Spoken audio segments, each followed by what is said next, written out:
Hi hello friends, ಇವತ್ತು ಪನ್ನೀರ್ ಹೇಗೆ ಮಾಡ್ಕೊಳ್ಳೋದಂತ ನೋಡ್ಕೊಳ್ಳೋಣ. ತುಂಬ ಈಸಿ ಮೆಥಡಲ್ಲಿ ಹೇಳ್ಕೊಡ್ತೀನಿ ಪನ್ನೀರ್ ಮಾಡೋದನ್ನು. ನೋಡಿ, ಇವಾಗ ಒಂದು ಬಾಣಲೆ ಇಟ್ಕೊಳ್ಳೋಣ ಸ್ಟವ್ ಮೇಲೆ. ಇದಕ್ಕೆ ಸ್ವಲ್ಪ ಆಯಿಲ್ ಹಾಕ್ಕೊಳ್ಳೋಣ. ಆಯಿಲ್ ಹಾಕ್ಕೊಂಡ ನಂತರ ಒಂದೆರಡು ಈರುಳ್ಳಿ ಕಟ್ ಮಾಡಿದ್ದೆ ಅದು, ಮತ್ತು 2 ಟೊಮೊಟೊ. ಎಣ್ಣೆಯಲ್ಲಿ ಸ್ವಲ್ಪ ಹಸಿ ಶುಂಠಿ, ಬೆಳ್ಳುಳ್ಳಿ, ಒಂದು 10 ಗೋಡಂಬಿ, ಸ್ವಲ್ಪ ಕೊತ್ತಂಬರಿ ಸೊಪ್ಪು ಹಾಕ್ಕೊಂಡು ನೋಡಿ ಈ ಥರ ಫ್ರೈ ಮಾಡ್ಕೊಳ್ಳೋಣ. ಸೈಡಿಗೆ ಎತ್ತಿಟ್ಕೊಳ್ಳೋಣ. ಇದು ತಣ್ಣಗಾಗಲಿ. ಮಿಕ್ಸಿಗೆ ಹಾಕ್ಕೊಳ್ಳೋಣ.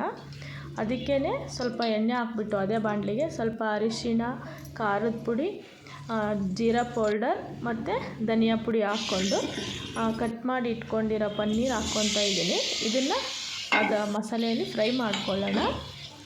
ಟೇಸ್ಟಾಗಿರುತ್ತೆ ಈ ಥರ ಮಾಡೋದ್ರಿಂದ. ಈ ಕಡೆ ತಣ್ಣಗಾಗಿದೆ, ಇದು ರುಬ್ಕೊಳ್ಳೋಣ ಈ ಥರ. ನೋಡಿ, ಅದನ್ನು ಸೈಡಿಗೆ ಇಟ್ಕೊಂಡು ಅದೇ ಬಾಣಲೆಗೆ ಸ್ವಲ್ಪ ಎಣ್ಣೆ ಹಾಕ್ಕೊಂಡು ರುಬ್ಕೊಂಡಿರೋ ಮಸಾಲೆ ಎಲ್ಲ ಹಾಕ್ಕೊಂಡು ಅದು ಹಸಿ ವಾಸನೆ ಹೋಗೋವರೆಗೂ ಚೆನ್ನಾಗಿ ಫ್ರೈ ಮಾಡ್ಕೋಬೇಕು. ಇದಕ್ಕೇ ಇನ್ನೊಂದು ಸ್ವಲ್ಪ ಖಾರ ತಿನ್ನೋರಿದ್ರೆ ಸ್ವಲ್ಪ ಖಾರದ ಪುಡಿ, ಜೀರಾ ಪೌಡರ್,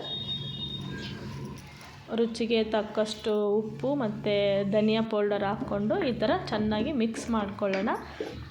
ನಿಮಗೆ ಎಷ್ಟು ಬೇಕು ನೋಡಿ ಗ್ರೇವಿ, ಅಷ್ಟು ನೀರು ಹಾಕ್ಕೊಂಡು ಚೆನ್ನಾಗಿ ಕುದಿಸ್ಕೋಬೇಕು. ತೀರ ತೆಳು ಮಾಡ್ಕೋಬಾರ್ದು, ಸ್ವಲ್ಪ ಗಟ್ಟಿಗಿರಬೇಕು. ಇದಕ್ಕೇ ಇವಾಗ ಫ್ರೈ ಮಾಡಿ ಇಟ್ಕೊಂಡಿರೋ ಪನ್ನೀರ್ ಹಾಕ್ಕೊಳ್ಳೋಣ. ಹಾಕ್ಕೊಂಬಿಟ್ಟು ನೋಡಿ ಈ ಥರ ಕುದಿಯುವಾಗ ಸ್ವಲ್ಪ ಕಸ್ತೂರಿ ಮೆಂತಿ ಮತ್ತು ಫೈನಲಾಗಿ ಸ್ವಲ್ಪ ಕೊತ್ತಂಬರಿ ಸೊಪ್ಪು ಹಾಕ್ಕೋಬೇಕು. ಹಾಕ್ಕೊಂಡು ಚೆನ್ನಾಗಿ ನೋಡಿ ಮಿಕ್ಸ್ ಮಾಡ್ಕೊಳ್ಳಿ. ತುಂಬ ಟೇಸ್ಟಾಗಿರುತ್ತೆ ಇದು. ಯಾವುದೇ ಮಸಾಲೆ ಐಟಮ್ ನಾನು ಜಾಸ್ತಿ ಯೂಸ್ ಮಾಡಿಲ್ಲ, ಎಲ್ಲ ಮನೆಯಲ್ಲೇ ಸಿಗೋವಂಥ ಐಟಮ್ಮು. ನೋಡಿ, ಒಂದು ಸರ್ವ್ ಮಾಡಿದ್ದೀನಿ ಒಂದು ಬೌಲಿಗೆ. ಎಷ್ಟು ಚೆನ್ನಾಗಿ ಕಾಣಿಸ್ತಾ ಇದೆ. ನಿಮಗೂ ಈ ವಿಡಿಯೋ ಇಷ್ಟ ಆಗಿದ್ದರೆ ಲೈಕ್ ಮಾಡಿ, ಶೇರ್ ಮಾಡಿ, ಸಬ್ಸ್ಕ್ರೈಬ್ ಮಾಡಿ. ಹಾಗೆ ನೀವು ಮನೆಯಲ್ಲಿ ಒಂದು ಸಲ ಟ್ರೈ ಮಾಡಿ. Thank you.